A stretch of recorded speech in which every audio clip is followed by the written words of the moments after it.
Good afternoon, class. Here I am going to teach you class 12th first chapter relation and function, और हिंदी में बोला जाए तो संबंध और फलन। बच्चों, ये बोर्ड में 6 मार्क्स का क्वेश्चन कंटेन करता है, तो इस चैप्टर को पढ़ने से पहले हमें सेट थ्योरी का नॉलेज भी अच्छे से होना चाहिए। मैं बेसिक्स इसमें आपको कवर कर दूंगा थोड़ा बहुत। तो सबसे पहले हम जानते हैं सेट क्या होता है। सेट क्या होता है? Set is simply a well defined collections of objects। मतलब कोई भी संग्रह हो अवयव को, बहुत सारे अवयव हो, उनका संग्रह हो, और क्या हो, वेल डिफाइन हो ना, उनके बारे में अच्छे से जानकारी है कि वो क्या है, किन चीजों का संग्रह है ना, तो उसको क्या बोलते हैं? सेट या समुच्चय। तो इसी क्रम में आगे बढ़ते हैं तो हम पढ़ते हैं क्रमित युग्म। तो क्रमित युग्म क्या होता है, या उसको इंग्लिश में बोलते हैं ऑर्डर पेयर। तो सिंपल क्या है कि कोई भी समुच्चय है, उनको किस ऑर्डर में रखा गया है, किस निश्चित क्रम में रखा गया है। जैसे ए बी है तो बी ए है, वही है क्या, दो समुच्चयों का क्रम निश्चित क्रम में, या निश्चित क्रम को ही क्या बोलते हैं? युग्म, क्रमित युग्म बोलते हैं। जैसे ए बी है, बी ए है, अगर ये ए बी है, ये बी ए के इक्वल नहीं होगा, क्योंकि ये आर होगा और ये आर इनवर्स होगा। रिलेशन कोई आर है और ये आर इनवर्स है, तो कभी भी इक्वल नहीं होगा। ये आगे हम डिस्कस करेंगे। तो आगे चलते हैं। तो इस रिलेशन और फंक्शंस को समझने के लिए, संबंध और फलन को समझने के लिए सबसे पहली चीज हमें क्या आनी चाहिए? समुच्चयों का कार्तीय गुणन, या इसको इंग्लिश में बोलते हैं कार्टेशियन प्रोडक्ट। ओके, तो देखो, सबसे पहले हमें रिलेशन बताना है या फंक्शन। रिलेशन एंड फंक्शन में सबसे पहले क्या जानना है हमें? समुच्चयों का कार्तीय गुणन, जो 11th में एक्चुअल में आप पढ़ चुके हो। ठीक है, तो क्या है, देखो, way to define relation between sets. तो किन्हीं दो समुच्चयों या किन्हीं समुच्चय के बीच में जो अगर हमें संबंध बताना है, तो सबसे पहले क्या आना चाहिए हमें? कार्तीय गुणन या कार्टेशियन प्रोडक्ट, या कार्टेशियन प्रोडक्ट। तो कार्टेशियन प्रोडक्ट सिंपली क्या होता है? देखो, आप 11th में पढ़ चुके हो। क्या होता है? R equal to A cross B. R equal to A cross B. Simply अगर ए समुच्चय हम ले लिए 1 2, और बी क्या है? 3 और 4, तो आर कैसे निकालते हैं बच्चों? तो R equal to A cross B करते हैं, तो आर इक्वल टू क्या होगा? सिंपली क्या करेंगे, एक समुच्चय बनाएंगे जिसमें ए और बी के सारे अवयव आ जाएंगे। ठीक है, तो क्या है, आर इक्वल टू क्या होगा? समुच्चय जो ए है और बी है, ये जो पहला अवयव आएगा उसमें समुच्चय ए का रहेगा, और ये क्या रहेगा? दूसरे समुच्चय का अवयव। ठीक है, या एलिमेंट्स। तो पहले को लेंगे, पहले के साथ दोनों का, है ना, पेयर बनाएंगे। फिर दूसरे को लेंगे, फिर बी वाले समुच्चय को दोनों के साथ इसका बना लेंगे रिलेशन, इस तरह से। तो आर इक्वल टू क्या होगा? 1 1 3 ना, 1 3 1 4 2 3 2 4, तो यही क्या हो गया? रिलेशन हो गया। तो R equal to A cross B. तो सबसे पहले हमें क्या करना है? कार्टेशियन प्रोडक्ट निकालना आना चाहिए, ये तो कंपल्सरी है। तो बच्चों चलो आगे देखते हैं संबंध। देखो, संबंध क्या होता है? संबंध क्या है? किन्हीं दो वस्तुओं के बीच में संबंध हो सकता है ना। जैसे हमारा फैन ले लो, तो फैन में क्या होता है? फैन है तो फैन को चलाने के लिए क्या चाहिए हमें? है ना, पहले तो इलेक्ट्रिसिटी चाहिए, है ना। इलेक्ट्रिसिटी चाहिए, तो इलेक्ट्रिसिटी के साथ, भाई इलेक्ट्रिसिटी रह के सब कुछ नहीं करेगा, इसका पंख भी होना चाहिए, है ना। और क्या होना चाहिए? इसके अंदर कंडेंसर भी होना चाहिए, है ना। बहुत सारी चीजें हैं, तो इनके बीच में क्या रिलेशन है? जैसे राम सोहन का पिता है, तो बाप बेटे का रिलेशन हो गया। A B parallel to P Q, तो इनके बीच में क्या रिलेशन है कि A B line P Q के पैरेलल है। तो इसको इसमें मैथमेटिक्स में कैसे पढ़ते हैं? देखो, यदि ए और बी दो समुच्चय है, ए और बी क्या है? दो समुच्चय है, तो ए क्रॉस बी का कोई उप समुच्चय ए से बी में एक संबंध आर कहलाता है। सिंपली बच्चों देखो, ये है जो हम, देखो यही आर, यहाँ ए क्रॉस बी निकाले हैं ना, तो ये क्या है? संबंध है। ये क्या है, संबंध है। तो जो ये रिलेशन होगा आर, जो ये रिलेशन आर होगा, यह उप समुच्चय होगा जो हम कार्टेशियन प्रोडक्ट निकाले। तो सिंपली क्या करना है कि ये जो आर हमारा आया है, ये जो संबंध आया है, वो कार्टेशियन प्रोडक्ट का क्या होगा, उप समुच्चय होगा। यही क्या है, संबंध डिफाइन करता है। यदि ए और बी दो समुच्चय हैं तो ए क्रॉस बी का कोई उप समुच्चय, ए क्रॉस बी का कोई उप समुच्चय ए से बी में एक संबंध आर कहलाता है। समझ गए ना, आर जो होगा कार्टेशियन प्रोडक्ट का एक उप समुच्चय होगा, सिंपली। तो आगे चलते हैं। देखो आप लोग पढ़ लिए होंगे डोमेन, रेंज, कोडोमेन, जिसको क्या बोलते हैं, प्रांत, सह प्रांत और परिसर। तो देखो सबसे पहले चलते हैं, ए और बी दो समुच्चय ले लिए हम।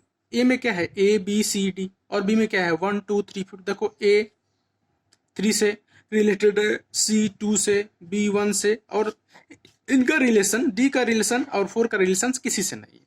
तो सबसे पहले हम देखते हैं डोमेन।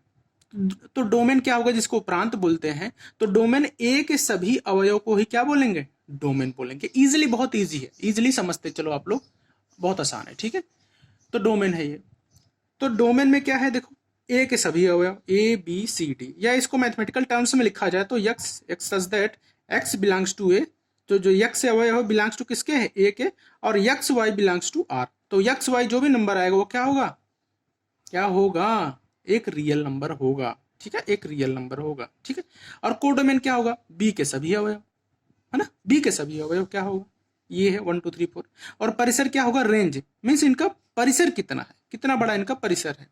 तो ये क्या होगा, y ना, ये b को y बोल दे तो y belongs to b and x y belongs to r। ये भी क्या होना चाहिए, एक रियल नंबर होना चाहिए। और देखो एक रेंज जो है, वो रेंज में देखो, रेंज किसके अंदर आ रहा है, कोडोमेन के अंदर आ रहा है। तो रेंज क्या होगा, सबसेट होगा किसका, कोडोमेन का। ये ध्यान रखना है कि उप समुच्चय होगा रेंज किसका, मतलब ये परिसर उप समुच्चय होगा सह प्रांत का। तो ये चीज आपको ध्यान रखनी है। तो देखो एक रिलेशन को थोड़ा सा और हम एलिब्रेट कर लेते हैं और थोड़ा सा समझ लेते हैं। तो रिलेशन को थोड़ा और समझने के लिए आपको थोड़ा सा ध्यान देना पड़ेगा, थोड़ा लिखावट ये बहुत छोटी छोटी है। तो देखो मैं एनसीईआरटी से ही लिया हूँ ये एग्जाम्पल। तो a इक्वल टू 1 2 3 है, b इक्वल टू 7 8 9 है। तो कार्तीय गुणन पहले इसका निकालेंगे ही निकालेंगे, जो मैं आपको बता चुका हूँ। ये जो 1 है पहला अवयव होगा समुच्चय का, ये दूसरा अवयव होगा, इस तरह से इसका बना लेंगे। यही क्या होगा, आर होगा। यही एक्चुअल में क्या होगा, यही आर होगा। और यही क्या होगा, आर जो होगा कार्टेशियन प्रोडक्ट क्या होगा, सबसेट होगा, ठीक। तो जैसे ये क्या बता रहा है कि मैं एक कोई एक दो समुच्चय ले लिया, ए और बी। देखो इधर ए में 1 2 3 है, बी में ध्यान दीजिए आप लोग 7 8 9 है, ठीक है। अगर देखो लैंग्वेज आप लोग ध्यान नहीं देंगे तो ये चैप्टर बहुत आसान नहीं है, बहुत आसान चैप्टर नहीं है ये। आप मैथमेटिक्स से सारे चैप्टर कर सकते हो, लेकिन इसको टफ भी नहीं है, आप ध्यान दोगे तो समझ में आ जाएगा। देखो आर इक्वल टू क्या है, मैंने डिफाइन कर लिया है, कुछ रिलेशन बना R equal to A B such that B equal to ए+5। ए बिलोंग्स टू, ये जो ए के में बिलोंग्स टू ए और बी बिलोंग्स टू बी। और देखो बी बराबर क्या दिया है, a+5, B equal to a+5। अच्छा हम अगर a इक्वल टू 1 रखे ना, a इक्वल टू 1 रखे, तो a इक्वल टू 1 रखे तो b इक्वल टू क्या होगा, 6 होगा। तो a इक्वल टू 1 पे 6 आ रहा है, लेकिन b में 6 है क्या, तो a इक्वल टू 1 पे b के लिए कोई रिलेशन नहीं है, तो a इक्वल टू 1 पे कोई रिलेशन नहीं, नॉट डिफाइंड। अब b equal to 2, a equal to 2 रख दो, तो b इक्वल टू देखो 2 + 5 क्या आएगा, 7 आएगा। ध्यान से सुनिए, a इक्वल टू 3 है तो b इक्वल टू 8 आएगा, मतलब 2 7 और 3 8, ये तो डिफाइन है। तो देखो r इक्वल टू क्या आएगा, जो आप फंक्शन अभी r इक्वल टू ये निकाले हो यहाँ पे a क्रॉस b, वो यहाँ पे क्या आया, यहाँ पे कुछ और आया 2 7 3 8, लेकिन 1 पे तो कोई रिलेशन नहीं है। तो देखो r सबसेट हो गया कि नहीं, r सबसेट हो गया ना, r is subset of a cross b हो गया। तो यहाँ पे डिफाइन हो गया कि अतः हम कह सकते हैं कि संबंध कार्तीय गुणनफल का एक उप समुच्चय होता है। तो इसको ध्यान दो, ये एग्जाम्पल है, ये प्रूफ भी हो गया कि इस किस तरह से हो सकता है। जो आर है सबसेट होगा किसका, ए क्रॉस बी का, ठीक है ना यार। देखो ए क्रॉस बी निकालो यहाँ पे, चलो यहाँ पे ए क्रॉस बी निकाल दो, ए क्रॉस बी यहाँ पे निकाल दो। देखो ए क्रॉस बी निकालो यहाँ पे, देखो क्या आएगा 1 7 है ना, 1 8 और 1 9 है ना। ऐसे ही 2 के लिए 2 7 28, 29 और फिर तीसरा 37, हाँ 38 और 39। अब देखो है कि नहीं, सबसेट है कि नहीं, R is subset of A cross B, है कि नहीं, देखो 27, 38 है, डिफाइन हो गया ना, डिफाइन। चलो आगे चलते हैं। तो यहाँ आप लोग को ये समझ में आया होगा। तो अब हम आगे चलते हैं। तो देखो हम इनवर्स ऑन अ रिलेशन एक चीज पढ़ते हैं, और inverse on a relation, simply inverse on a relation. देखो दिख रहा होगा आप लोग को अच्छे से, ध्यान दीजिए इधर। तो इनवर्स ऑन ए रिलेशन है, आर इनवर्स क्या है, देखो R inverse equal to A B belongs to R. देखो अभी ये आपको समझ में नहीं आएगा, ये जो इधर बी ए है आर इनवर्स किए तो ए बी हो गया, वही जो मैं A B not equal to B A किया था वही इसको आर इनवर्स दिखाया गया है, ठीक है। कोई बात नहीं, आप लोग को समझ में आ जाएगा। मैंने देखो एक ले लिया, दो सेट ले लिया, ए ले लिया 1 2 3, बी ले लिया ए बी सी डी। तो मैंने डिफाइन कर लिया कि अगर इसमें बीच में, इसके बीच में कोई रिलेशन आर है, ये आर, तो आर इक्वल टू क्या है 1A 1C 2D और 2C। निकाल दिया है कि कोई रिलेशन इसमें है। Be a relation from A to B, ये रिलेशन दिया है। तो आर इनवर्स निकालेंगे तो सिंपली क्या करेंगे, जो यहाँ पे ए क्रॉस बी निकाले हैं, जो ए वन है ना यहाँ पे, ये वन क्या होता है, डोमेन होता है, और ये दूसरा है ये क्या होता है, रेंज होता है। तो सिंपली क्या करेंगे, आर इनवर्स निकालेंगे तो डोमेन रेंज में कर देंगे और रेंज डोमेन में। तो देखो जो 1A है आर इनवर्स में A1 हो जाएगा, जो 1C है वो यहाँ पे C1 हो जाएगा, जो 2D है यहाँ पे D2 हो जाएगा, जो 2C है यहाँ पे C2 हो जाएगा। इसलिए आर और आर इनवर्स कभी भी आपस में इक्वल नहीं होते, इसका ध्यान रखना है। देखो जैसे ये मैं निकाला हूं, ये आप लोग देख रहे होंगे ध्यान से कि ये देखो R equal to A B था, है ना, ए क्रॉस बी था, है ना, दिख रहा है ना आप लोग को। तो R inverse equal to B cross है, आर इनवर्स इक्वल टू क्या होगा, बी क्रॉस है, सिंपल है। देखो अगर मैंने ए बी रखा है यहाँ पे, ए क्रॉस बी है तो ए का यस से, बी का 2 से, सी का 3 से। तो इसी तरह से अगर आर इनवर्स करेंगे तो ए बी जो था, ए क्रॉस बी जो था वो बी क्रॉस ए हो जाएगा।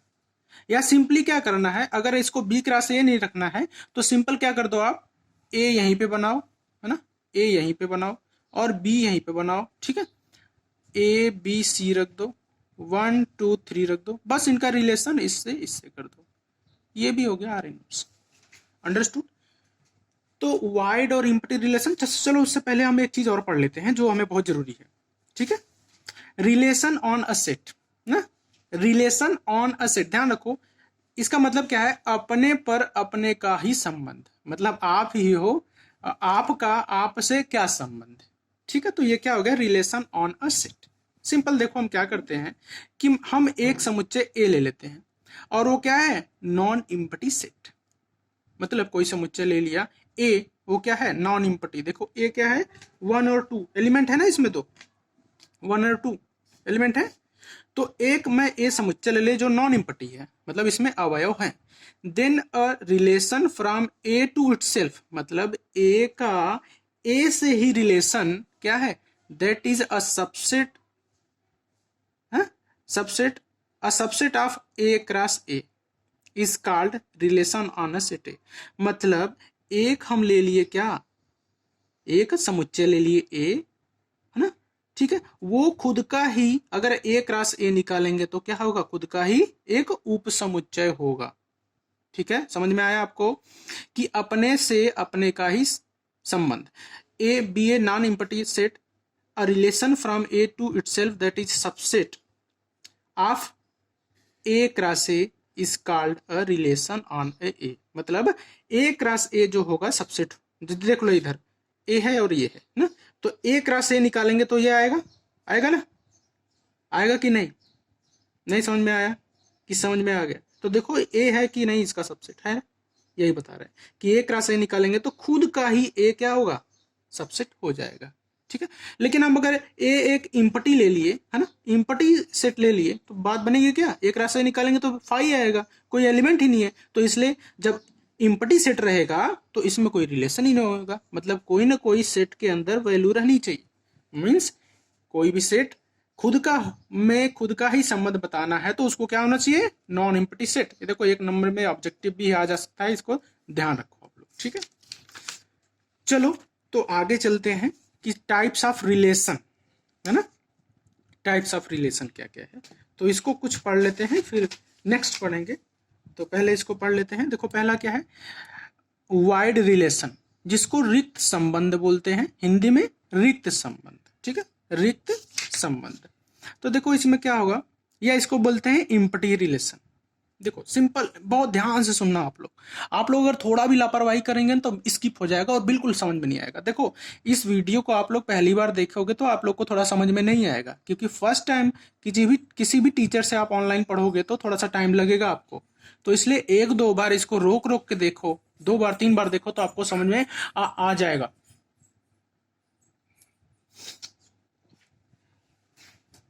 तो देखते हैं आगे। तो जैसे मैं एक समुच्चय ए ले लिया 1 2 3, ठीक है, एक समुच्चय है ए है 1 2 3, और उसमें मैंने एक रिलेशन स्टैब्लिश कर दिया कि R equal to A b और a minus b equal to 10 ना, a minus b equal to 10, मतलब R equal to A b और ए माइनस बी, मतलब क्या है, ए बी एलिमेंट है इसमें, ए बी सी डी जो भी है, और ए में से बी को घटाएंगे तो 10 आना चाहिए। ध्यान दो, 10 आना चाहिए। लेकिन क्या ऐसा संभव है, ए माइनस बी करेंगे किसी भी हिसाब से, देख लो ए माइनस बी करके देख लो भैया, ए माइनस बी इधर देखो, इधर इधर लेफ्ट साइड, ए माइनस बी करे तो क्या होगा, अगर मैंने ए 1 को मान लिया और 2 करे तो क्या हो गया, -1। चलो ए माइनस बी फिर से किया, अगर 2 और 3 कर दिया तो फिर भी क्या आ गया, -1। और मैंने 1 -3 कर दिया फिर भी क्या हो गया, -2। तो क्या कोई रिलेशन 10 आया क्या, कहीं भी 10 आया क्या, नहीं आया ना।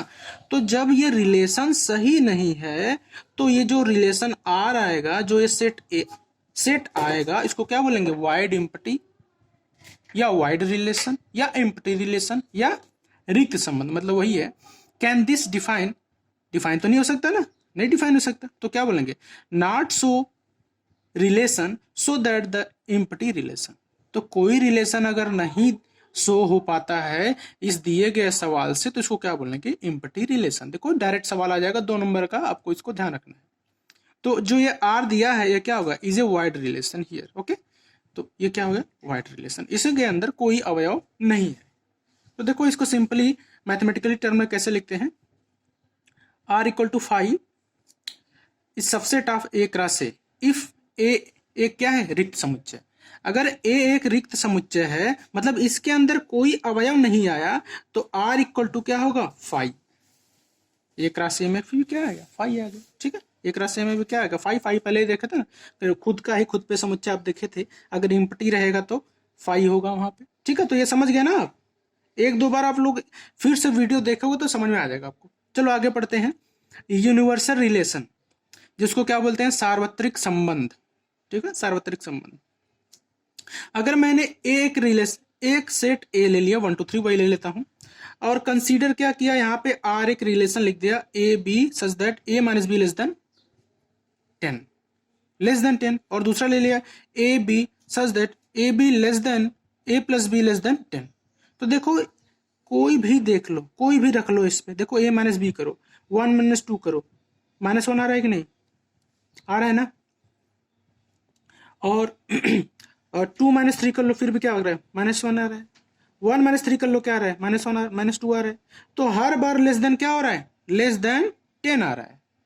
तो भाई ये तो हर चीज में जितना भी अवयव दिया है सभी के लिए क्या है, ये सही है। तो इसलिए क्या हो गया, यूनिवर्सल रिलेशन। और A plus B less than 10, A plus B करो तब भी लेस देन 10 होगा कि नहीं, देखो 3 होगा, ए 1 + 2 3, 1 + 3 4, 2 + 3 5, 1 + 3 4, तो हर बार क्या हो रहा है, लेस देन 10। तो ये क्या है, ये दोनों ही क्या है, यूनिवर्सल रिलेशन। आई थिंक आप लोग को समझ में आ रहा होगा। आप लोग साथ साथ नोट करते चलेंगे तो आप लोग को ज्यादा फायदा करेगा, ठीक है। अभी देख के ऐसे छोड़ देंगे तो फिर कल भूल जाएगा। चलो आगे पढ़ते हैं, आइडेंटिटी रिलेशन। ये देखो थोड़ा सा अभी यहाँ तो पता नहीं समझ में आ जाए नहीं आए, लेकिन आगे ये बहुत टफ होता है, तो इसको थोड़ा ध्यान से सुनो। देखो ये क्या है, जो अवयव मौजूद हैं केवल उन्हीं का संबंध उन्हीं से होना चाहिए।